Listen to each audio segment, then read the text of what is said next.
अस्सलाम वालेकुम। आज का जो हमारा टॉपिक है वो है शोल्डर एंड शोल्डर गर्डल।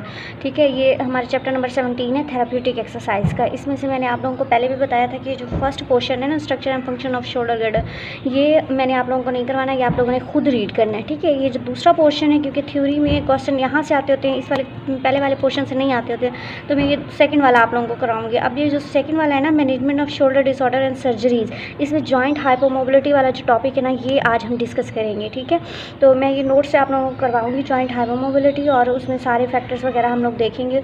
अगर वीडियो पसंद आए तो लाइक ज़रूर कीजिएगा। ठीक है, अब हम चलते हैं नोट्स की तरफ। नोट्स से देखते हैं ये किस तरह से हमने इसको कवर करना है।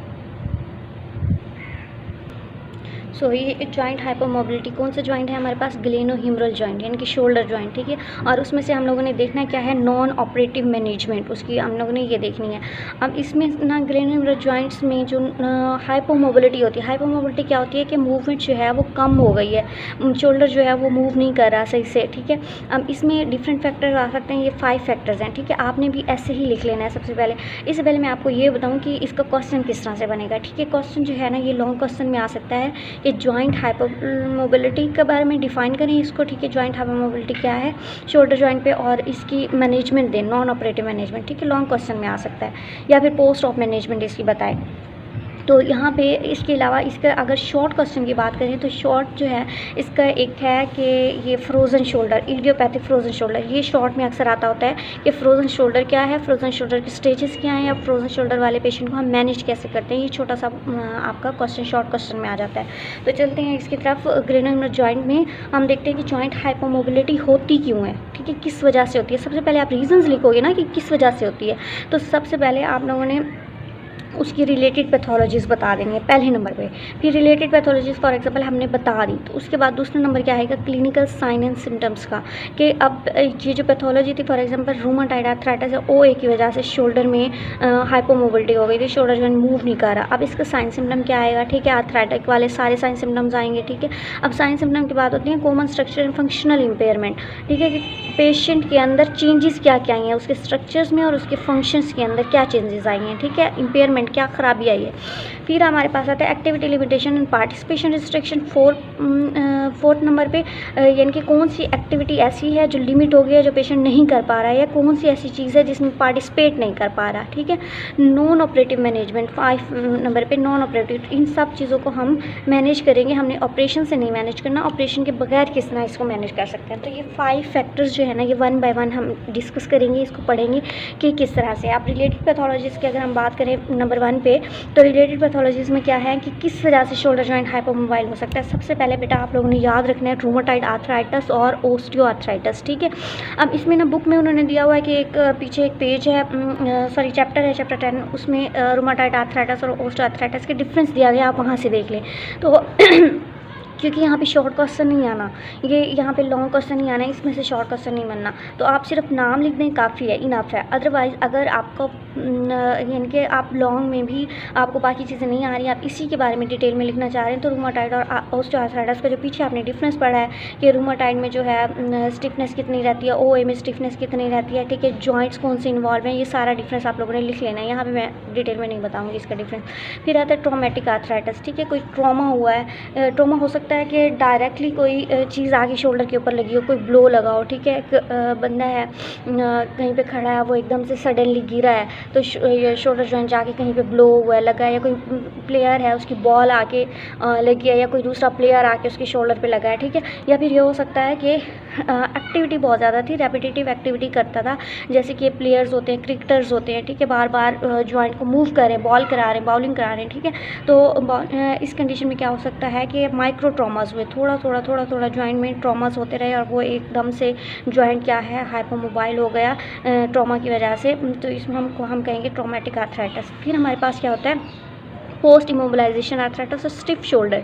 अब ये स्टिफ शोल्डर क्या है कि शोल्डर जो है वो अकड़ गया है, स्टिफ हो गया है पोस्ट इमोबिलाइजेशन, इमोबिलाइजेशन के बाद। अब इमोबिलाइजेशन क्यों करेंगे, शोल्डर जॉइंट मूवमेंट क्यों हम रोक देंगे, हो सकता है किसी का कोई फ्रैक्चर हुआ। ठीक है, आर्म का जब कभी ह्यूमरस का या एल्बो पे कोई फ्रैक्चर होता है तो हम क्या कहते हैं, शोल्डर को भी हम इमोबिलाइज कर देते हैं। ठीक है, या फिर किसी की मेजर हार्ट सर्जरी हुई है, हार्ट सर्जरी में भी उसको बाजू से काम नहीं करने देते। इसी तरह शुगर वाला पेशेंट, डायबिटिक है, या कोई ऐसा पेशेंट है जिसमें बहुत कोई मेजर प्रॉब्लम हुई है। यहाँ पे एक तो प्रॉब्लम लिखी हुई नहीं है बुक के अंदर, मैं आपको यहाँ पे बताती हूँ। इस जॉइंट हाइपोमोबिलिटी में ये उन्होंने लिखा हुआ है डायबिटीज़ मेलाइटस, हार्ट डिजीज़ और स्ट्रोक। ठीक है, यहाँ पे चलें ठीक है, ऐसे ही आप सुन लें। हार्ट डिजीज, स्ट्रोक और डायबिटीज़ मेलाइटस, इन कंडीशन में क्या हो सकता है कि पोस्ट इमोबिलाइजेशन आर्थराइटिस या स्टिफ शोल्डर हो सकता है। अब आते हैं हम मेन टॉपिक की तरफ, जो हमारे पास बहुत इंपॉर्टेंट है और आ भी सकता है एग्जाम में शॉर्ट क्वेश्चन के तौर पर, इडियोपैथिक फ्रोजन शोल्डर, या फिर क्लिनिकली पॉइंट ऑफ व्यू से बहुत इंपॉर्टेंट है, नॉलेज होना चाहिए। ठीक है, अगले 5 साल आपके मतलब बाकी जो थर्ड ईयर वालों का ये है, या 4th ईयर में आप MS के पढ़ते हो तो अगले 2 साल भी ये काम आने वाला है, उसके बाद भी ये टॉपिक। ठीक है, तो इडियोपैथिक फ्रोजन शोल्डर का दूसरा नाम जो है एडहेसिव कैप्सुलाइटिस या पेरिआर्थराइटिस भी इसी को कहते हैं। ठीक है, कंधे का जाम होना उर्दू में हम लोग कहते होते हैं इसको। अब इसमें ना इडियोपैथिक फ्रोजन शोल्डर में होता क्या है, मेनली हमारे पास 3 चीज़ें होती हैं। एक है हमारे पास डेंस एडियंस। ठीक है, क्या चीज़ है? डेंस एडियंस। डेंस एडियंस किस चीज़ में? डेंस एडियंस का ये मतलब है कि जो शोल्डर का कैप्सूल है, ठीक है, फॉर एग्जांपल शोल्डर जॉइंट था, ठीक है, ये जॉइंट है और इसके ऊपर ये कैप्सूल होता है, तो कैप्सूल में ना ऐसे ऐसे फाइबर्स जो हैं वो जुड़ गए हैं। ठीक है, एक दूसरे के साथ लग गए, एडियंस बन गई हैं। ठीक है, या फिर कैप्सूलर रिस्ट्रिक्शंस आ गए हैं, कैप्सूल जो स्मूथ फाइबर थे उनमें रिस्ट्रिक्शंस आ गए हैं। ठीक है, वो जुड़ने स्टार्ट हो गए हैं आपस में। या फिर कैप्सूलर थिकनिंग हो गई है, कैप्सूल थिक हो गया है। ठीक है, इकट्ठा सा हो गया, फाइबर्स इकट्ठे हो गए, थिक हो गए। तो मेन प्रॉब्लम फ्रोजन शोल्डर में किसका आता है? जॉइंट कैप्सूल का आता है। ये बात आप लोगों ने लाजमी याद रखनी है। जॉइंट कैप्सूल में क्या होती हैं? एडियंस बननी स्टार्ट हो जाती हैं, फाइबर्स आपस में जुड़ने स्टार्ट हो जाते हैं। ठीक है, अब इसकी ना 2 टाइप्स होती हैं, प्राइमरी फ्रोजन शोल्डर है और सेकेंडरी फ्रोजन शोल्डर है। ठीक है, अब हम देखते हैं प्राइमरी और सेकेंडरी का डिफरेंस। अब प्राइमरी और सेकेंडरी में अगर डिफरेंस देखें तो प्राइमरी में आप लोगों ने ये याद रखनी है कि ये जो है इडियोपैथिक है, यानी इसको कोई नाउन काज नहीं है, हमें इसका कॉज पता नहीं है कि किस वजह से हुआ है। ठीक है, हो सकता है कहीं पे इन्फ्लेमेशन थी, साथ में कोई मसल का प्रॉब्लम था, उसमें क्रोनिक इन्फ्लेमेशन हुई, बहुत लंबे टाइम के लिए इन्फ्लेमेशन हुई, जिसकी वजह से क्या हुआ कि वो इन्फ्लेमेशन प्रोवोक हो गई, क्रोनिक इन्फ्लेमेशन मस्कुलोटेंडिनस और साइनोवियल टिश्यू की, और उसने क्या करा दिया? कंधे को जाम करा दिया, फ्रोजन शोल्डर करा दिया। ठीक है, अब सेकेंडरी कॉज क्या है? ये 40 to 60 वाली के जो एज है ना उसमें होता है कॉमनली। ठीक है, अब सेकेंडरी क्या है? सेकेंडरी जो है वो रूमाटॉइड आर्थराइटिस में भी हो सकता है, OA में भी, कोई सेकेंडरी कंडीशन है, कोई डिजीज़ है जिसके साथ लिंक हो जाएगा, जैसे डायबिटीज़ में भी हो गया है, इमोबिलाइजेशन की वजह से हो गया है, या ट्रॉमा की वजह से हो गया है, सारे क्या होते हैं? Secondary frozen shoulder. अब नेक्स्ट हम आते हैं यहाँ पे जो हमने पॉइंट्स पढ़े थे ग्रीन में, हमने कहा था रिलेटेड पैथोलॉजीज, ये हमने डिस्कस कर ली। अब हम सेकंड पॉइंट को डिस्कस करने लगे हैं, क्लिनिकल साइन एंड सिम्टम्स। ठीक है, अब क्लिनिकल साइन एंड सिम्टम्स क्या हैं इसके? जॉइंट हाइपोमोबिलिटी के। ठीक है, अब फ्रोजन शोल्डर के अलग हैं। फ्रोजन शोल्डर में स्टेजेस हैं जो कि बहुत इंपॉर्टेंट है, वो मैं नेक्स्ट वीडियो में बताऊंगी, इस वीडियो में नहीं बताऊंगी। ठीक है, यहाँ पे हम clinical sign symptom joint hypomobility के लिख सकते हैं। ठीक है, मिलते जुलते हैं इसके भी और उसके भी, अगर आपको वहाँ भूल जाते हैं तो आप ये भी लिख सकते हैं, कोई इतना बड़ा मसला नहीं है इसमें। ठीक है, अब इसमें ना 3 तरह से हम सिम्टम देखेंगे। हमारे पास 3 फेजेज़ होती हैं, एक होती है एक्यूट फेज़, एक होती है सब एक्यूट फेज़, एक होती है क्रोनिक फेज़। एक्यूट फेज़ ना बच्चों 1 वीक की होती है। ठीक है, कोई भी इंजरी हुई, कोई भी डिजीज़ हुई, उसके विद इन 1 वीक जो सिम्टम्स आ रहे होते हैं हम कहेंगे ये एक्यूट फेज़ के। ठीक है, अब जो हमारे पास अप टू 3 वीक चलेगी ना, 3 हफ्ते हो गए हैं, पेशेंट आया, पेशेंट ने कहा मुझे 3 हफ्तों से प्रॉब्लम चल रहा है, तो उसकी जो सिम्टम्स होंगे वो सब एक्यूट फेज़ के अंदर हम लेंगे। फिर आती है क्रोनिक फेज़ जो कहेगा कि मुझे 3 हफ्तों से भी ज़्यादा हो गए हैं, बहुत ज़्यादा टाइम हो गया। ठीक है, हो सकता है कुछ 6 महीने हो गए हैं, 3 महीने हो गए हों, बहुत ज़्यादा टाइम गुजर चुका हो, तो वो क्रोनिक फेज़ के अंदर आएगा। अब एक्यूट फेज़ आपको पता है 1 हफ्ते, अभी कोई भी प्रॉब्लम है, आपको हाथ पे चोट लगी है या आपको कहीं भी किसी जगह पे चोट लगी है, ठीक है, तो क्या होगा कि आपको उसमें सबसे पहले पेन तो होगा पहले हफ्ते में। ठीक है, फर्स्ट वीक में पेन तो होगा, इतना पेन होगा कि ये वाला अगर शोल्डर में प्रॉब्लम आई है ना तो रेडिएटिंग बिलो एल्बो, ठीक है, शोल्डर से एल्बो तक पेन जाता हमें फील होगा। और डिस्टर्ब स्लीप जो है वो डिस्टर्ब हो जाएगी, नींद नहीं आएगी उस बंदे को, इतना पेन होगा। ठीक है, टेंडरनेस हाथ लगाने से भी उसको ऐसे फील होगा, पेन होगा। ठीक है, हाथ भी नहीं लगाने देगा अपने शोल्डर को। मसल गार्डिंग होगी, ठीक है, मसल्स का भी प्रॉब्लम आएगा। और उसके अलावा डिक्रीज मोशन, मूवमेंट नहीं हो रही। कौन सी मूवमेंट नहीं हो रही, ये बात आप लोगों ने लाजमी याद रखनी है एक्सटर्नल रोटेशन और एबडक्शन, ये दो मूवमेंट्स, क्योंकि कैप्सुलर पैटर्न होता है उसके अंदर ये दो मूवमेंट सबसे ज़्यादा पेशेंट आके कहता है कि मैम जो है हाथ पीछे नहीं लेके जा पा रहा, ठीक है। अक्सर फीमेल्स आते हैं वो कहते हैं हम पीछे बैक पे नहीं हाथ लेके जा सकते, ठीक है। तो ये मूवमेंट्स रिस्ट्रिक्ट होंगी, ठीक है। अब जो सब एक्यूट फेज़ है ना, इसमें कैप्सूलर टाइटनेस, कैप्सूल बहुत ज़्यादा टाइट हो जाएगा। उसमें कैप्सूल का इतना मसला नहीं था, मसल गार्डिंग थी, पेन था, टेंडरनेस थी, डिक्रीज मोशन थी। यहाँ पे कैप्सूल टाइट हुआ। अब कैप्सूल टाइट हुआ है तो कैप्सूल क्या था, जॉइंट के ऊपर था। तो इसका मतलब जो जॉइंट प्ले है ना, विद इन जॉइंट मूवमेंट है, जैसे मोबिलाइजेशन हो रही है, ग्लाइड हो रहा है, ठीक है, या स्पिनिंग मूवमेंट हो रही है, वो भी क्या हो जाएगी, लिमिट हो जाएगी। साथ साथ जब जॉइंट ही मूव कर रहा तो जाहिर बात है मूवमेंट्स उसकी बाजू की तो वैसे ही, बोन की तो वैसे ही नहीं होगी, लिमिट इन मोशन होगी। किसमें, ये कैप्सुलर पैटर्न में होगी। कैप्सुलर पैटर्न लाजमी आपने याद रखना है। कैप्सुलर पैटर्न ये होता है कि कैप्सुलर पैटर्न हम कहते हैं कि एक स्पेसिफिक मूवमेंट का पैटर्न होता है कि कौन सी मूवमेंट पहले लॉस होगी, कौन सी बाद में होगी। तो इसमें अगर कैप्सुलर पैटर्न देखें तो एक्सटर्नल रोटेशन और एबडक्शन जो है वो पहले जाएंगी, ठीक है, लिमिटेड होंगी, मोस्ट लिमिटेड, और जो इंटरनल रोटेशन और फ्लेक्शन है ये लीस्ट लिमिटेड होंगी, यानी कि फ्लेक्शन कम लॉस होती है।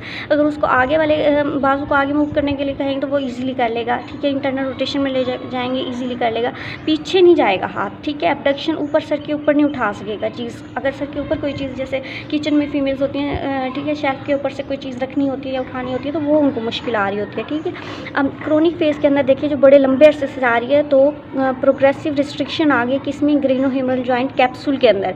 यहाँ पे कैप्सूल टाइटनेस थी, यहाँ पे अब बहुत ज़्यादा टाइटनेस हो जाएगी, बहुत ज़्यादा थिकनिंग हो जाएगी, ठीक है।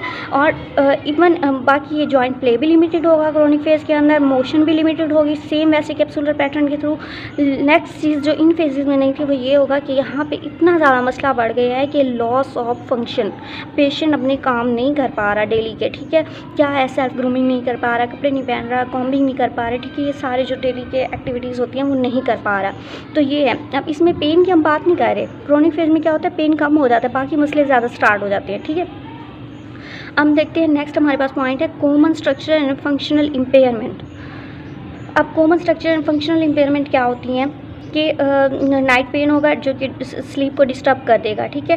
पेन रेस्ट पे ज़्यादा होगा, रेस्ट पे कम होगा, ओपन एट रेस्ट, और मोशन पे मूव, जब पेशेंट मूव करेगा तो ज़्यादा पेन होगा, ठीक है, ये ज़्यादा मसला आएगा। जॉइंट प्ले और रेंज ऑफ मोशन दोनों डिक्रीज़ हो गए, ठीक है। पोस्चर की बात करेंगे तो फाल्टी पोस्चर हो जाएगा, क्योंकि पेन की वजह से वो गलत रखेगा, शोल्डर जॉइंट को मूव नहीं करने देगा, गलत पोस्चर बना के बैठेगा तो पोस्चर ख़राब हो जाएगा, ठीक है। अब जब चलने लगेगा गेट के दौरान आर्म स्विंग कम होगा, शोल्डर पे मूवमेंट नहीं हो रही तो आर्म उसकी बाजू आगे पीछे नहीं हो पा रही, ठीक है। मसल परफॉर्मेंस, मसल क्या होंगे, मसल वीक हो जाएंगे, मसल की एंड्योरेंस कम हो जाएगी, जितने भी शोल्डर जॉइंट पे मसल्स हैं, रोटेटर कफ वाले मसल्स हैं, वो सारे क्या हो जाएंगे, उनकी परफॉर्मेंस ख़राब हो जाएगी, ठीक है। ये हो गया। अब नेक्स्ट हमारे पास आता है एक point, common activity limitation and participation restrictions. ये फोर्थ पॉइंट है, ठीक है। तो एक्टिविटी उसकी कौन सी होगी, अब लिमिट होगी, unable to reach over head, ठीक है, सर के ऊपर हाथ नहीं कर सकेगा, साइड पे भी नहीं कर सकेगा, पीछे की तरफ भी नहीं कर सकेगा, ये तीनों प्रॉब्लम आती हैं। अब कौन कौन से काम होते हैं, डिफ़िकल्टी ड्रेसिंग, और सर के ऊपर नहीं जा रहा हाथ तो ड्रेसिंग करने में, उसे सेल्फ ग्रूमिंग करने में मसला होगा, ब्रिंगिंग ईटिंग यूटेंसिल्स, मतलब चम्मच से कुछ खाना है तो वो भी मुश्किल हो पाएगा, हम मुँह तक लेके नहीं जा पाएगा कुछ, ठीक है। इसी तरह डिफ़िकल्टी लिफ्टिंग वेटेड ऑब्जेक्ट, कोई भारी चीज़ नहीं उठा पाएगा, जैसे डिशेज इंटू कबर्ड में डिशेज़ रखनी है तो ये नहीं फीमेल कर पाएगी, ठीक है। फिर थर्ड आता है limited ability to sustain repetitive activities, अगर उसे बार बार एक ही एक्टिविटी करवाएं, जैसे सुपिनेशन, प्रोनेशन, रेपिटेटिव एक्टिविटी है तो वो नहीं कर पाएगा पेशेंट, क्योंकि उसके लिए पॉसिबल नहीं होता, मुश्किल होता है, ठीक है। तो ये चीज़ें जो थी, ये पॉइंट्स 4 मैंने आज कवर करा दिए। इसके बाद नेक्स्ट वीडियो में इंशाल्लाह मैं फ्रोजन शोल्डर के स्टेजेस बताऊँगी, वो क्योंकि इंपॉर्टेंट था इसलिए मैंने अलग से उसकी वीडियो बनानी है, वो आपको अलग से बताना है, ठीक है। उसके बाद इसका नेक्स्ट वीडियो में, उससे नेक्स्ट वीडियो में फ्रोजन शोल्डर के स्टेजेस के बाद जो मैं आपको बताऊँगी वो इसकी जो है मैनेजमेंट, नॉन ऑपरेटिव मैनेजमेंट, ठीक है। हाइपोमोबिलिटी की ऑपरेशन के बगैर जो मैनेजमेंट है वो हम डिस्कस करेंगे। Thank you so much.